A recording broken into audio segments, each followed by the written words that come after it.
جناب ابو ہریرہ پوچھتے ہیں آقا کریم کے غلاموں سے تو نے رخ مصطفیٰ دیکھا ہے، تو نے چہرہ و دعا دیکھا ہے؟ اگر آگے سے جواب یہ آتا نہیں میں نے رخ مصطفیٰ نہیں دیکھا، میں یہ سعادت حاصل نہیں کر پایا ہوں، مجھے یہ شرف مل نہیں سکا ہے، میں چہرہ و دعا دیکھ نہیں پایا ہوں، تو جناب ابو ہریرہ فرماتے میں تجھے نہ بتاؤں میرے آقا کیسے تھے؟ کیا میں تجھے بتاؤں گا وہ چہرہ و دعا کیسا تھا؟ کیا تجھے بتاؤں گا مصطفیٰ کی پیشانی کیسی تھی؟ رخسار سے نکلتا نور کتنا زیادہ تھا؟ کیا تجھے آقا کا چہرہ و دعا اس سے نقش و نگار کھینچ کر کے نہ بتاؤں؟ اور جب سب بتاتے تو آخر میں کہا کرتے مصطفیٰ کے جیسا نہ پہلے کوئی دیکھا ہے نہ بعد میں کوئی دیکھا ہے۔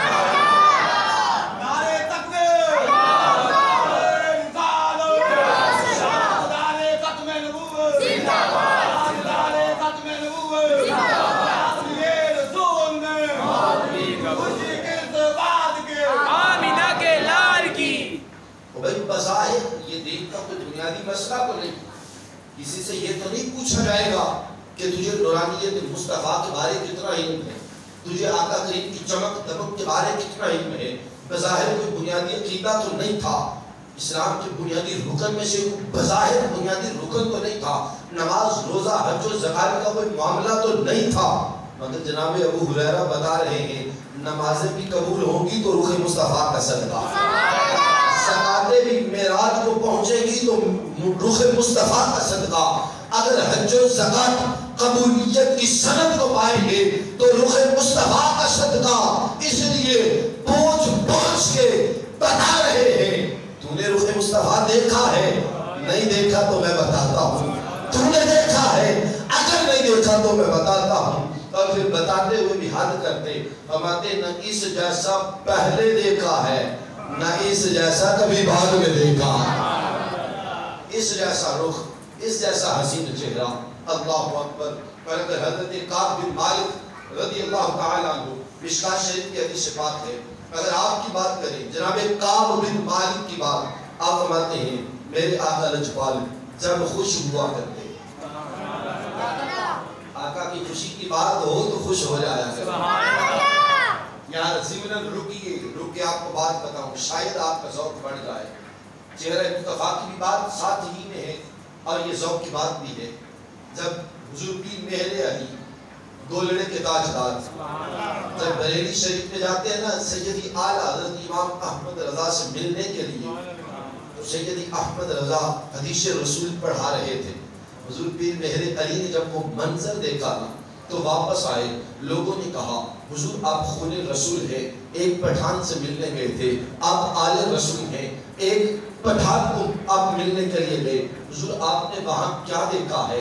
تو توجہ کیجئے جملے پہ، حضور پیر مہر علی فرمانے لگے جب میں وہاں پہ پہنچا امام احمد رضا حدیث رسول پڑھا رہا تھا، انداز یہ تھا، لگتا یہ تھا کہ چہرہ دیکھ رہے ہیں پھر پڑھا رہے ہیں،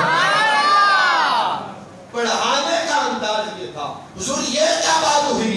کہا جہاں مصطفیٰ کے مسکرانے کا ذکر آتا احمد رضا بھی مسکراتے تھے، جہاں حضور کے رونے کا ذکر آتا احمد رضا بھی روتے تھے، یوں لگتا تھا مصطفیٰ کو دیکھ دیکھ کے حدیث پڑھا رہے ہیں۔ جب مسکرانے کی بات آئے تو مسکرایا کریں۔ حضرت کعب بن مالک فرماتے ہیں جب میرے آقا لجپال خوش ہوتے چہرہ مبارک اس قدر کھل اٹھتا، اس قدر کھل اٹھتا، ایسے معلوم ہوتا تھا کہ آپ کا چہرہ مبارک چاند کا ٹکڑا ہے، آپ کا چہرہ چاند کا ٹکڑا ہے۔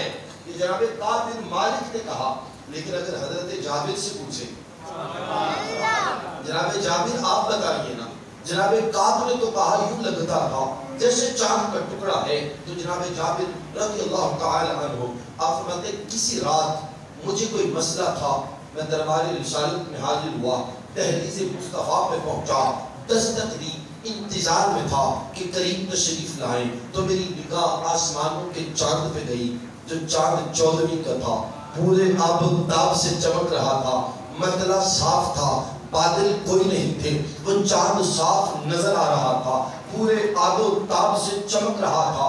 جب مصطفیٰ کریم آ کر کے دروازے کو کھولتے ہیں، لجپال نے سرخ داری دار چادر مبارک اوڑھ رکھی تھی. رخ مصطفیٰ پہ میری نظر پڑی. مسئلہ پوچھنے گیا تھا، مسئلہ پوچھنے، رخ مصطفیٰ پہ نظر پڑی.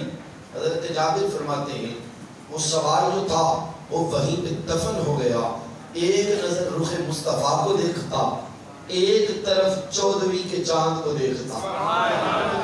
ایک نگاہ رخ مصطفیٰ پہ اور ایک نگاہ چاند پہ.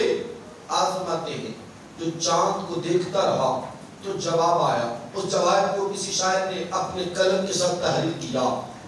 چاند بڑا حسین ہے، بڑا خوبصورت ہے، بڑا کمال ہے، مگر چاند کے چہرے پہ داغ ہے، مصطفیٰ کا چہرہ صاف ہے. چاند کے چہرے پہ داغ ہے. آپ فرماتے ہیں اللہ کی عزت کی قسم، جب رخ مصطفیٰ پہ دیکھا 14ویں کا چاند وہاں نگاہ گئی، ہٹ گئی. رخ مصطفیٰ پہ نگاہ آئی تو چمک گئی. وہاں سے ہٹانے کو جی نہیں کرتا تھا، کیونکہ 14ویں کے چاند سے بھی زیادہ اگر چمک تھی تو مصطفیٰ کے چہرے پہ چمک، لجپال کے چہرے پہ